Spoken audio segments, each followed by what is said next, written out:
Hi there, Steve Kaufmann. And today, and by the way, I repeat this at the beginning of my videos here. If you enjoy these videos, please subscribe to my channel. I'm going to talk about language learning. I'm going to be talking about words and how we acquire them, at least how I think we most effectively acquire them. And it's a bit of a follow-up to a video I did recently about how the internet has changed how we learn languages. Incidentally, that video was tweeted about by some people in Sweden. So if I can get their names here, a certain Kronholm and Carla Filt, I think I don't have my glasses on, Victor Björklund.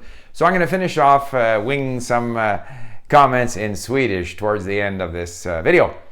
However, we had a discussion on our forum at LingQ where someone said, I don't see how Steve can have so many known words in whatever, Korean, and I have lots. If you look at my statistics at LingQ, by the way, LingQ is LingQ.com. That's where I learn my languages. I'm connected with that site as a co-founder. I refer to it a lot. Some people think that's unfair, that I shouldn't be promoting my website, but I'm very excited about it. It's something I started near the end of my professional life, which I'm very proud of, and it gives me a lot of satisfaction because that's where I've been learning languages for the last 10 years.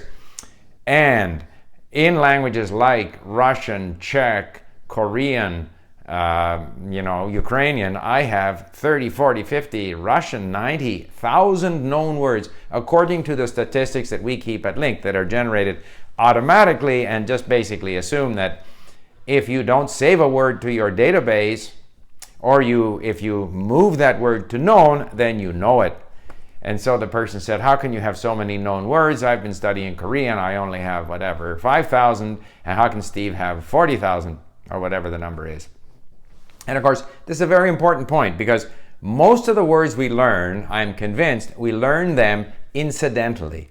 All right? The words that we deliberately learn and study on flashcards, that's a small part of the words that we or at least can learn, should learn. In fact, if we spend too much time deliberately trying to master a few words, we will end up knowing fewer words. And so I liken it a bit to, I don't know if you play Scrabble, but the people who play Scrabble by trying to make very little, clever little words, if, where they get 9 points, 10 points and use 2 letters, they lose. The idea in Scrabble is to use up as many letters as possible so that your opponent doesn't get as many letters to play with. It's a volume thing. And it's the same in language learning. The more words you know, the more words you can guess at, because very often the new word that you come across, say at our lesson page at LingQ, which is therefore still blue, it might be a form of a word that you already know, or something that contains components of words that you already know. So you don't need to save that word because you can basically guess what the meaning is. And if you guess wrong, or if you have any doubt, you can always look it up again. But I tend not to, I look at this word, I say, yeah, I kind of know what it means in this context. Fine, I'll take it. And I don't even worry about whether I know all of the possible, the full range or scope of that word. I know enough of this word to get me through this content that I'm reading and listening to, because ultimately it's this massive exposure to interesting content that is interesting to me and yet that I can make sense of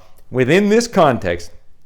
That's what's going to make me improve in the language. That's going to give me more and more exposure. And so you want to move as quickly as possible to where you can kind of work through interesting content. You understand these words, you can guess at new words, and pretty soon, all of a sudden, texts that seemed difficult 3 months ago are now easier for you. You are acquiring these words incidentally. Now, as I've said many, many times, for that to work, you have to move very quickly through relatively uninteresting content in order to get where you can focus on things of interest to you, which might be history, music, literature, whatever it is that you're interested in. In my own case, I'm very interested in history. So I spent a lot of time recently reading interesting articles, books, listening to stuff related to Ukrainian history. And there's no question that I'm improving. I just finished having a very good conversation with Katerina in Dnipro.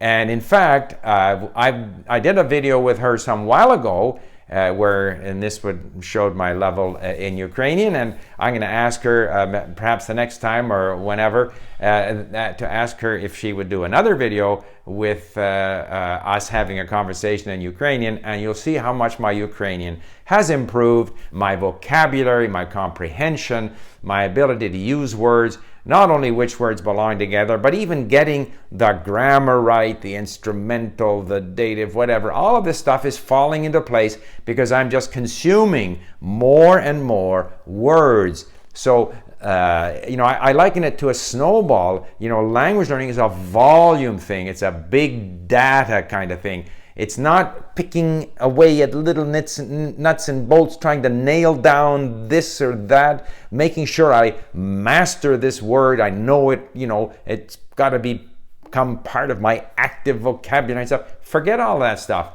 Know enough of the word to get through interesting content, and then expose yourself to as much as possible of stuff that interests you, compelling content, and then when you feel up to it, start using it. And when you use it, of course, you'll see where you're missing things. You're not totally confident about this word or that word. You use it right or you use it wrong. And then you go back and listen some more, and you're just gathering like a snowball. You're just gathering and gathering more words.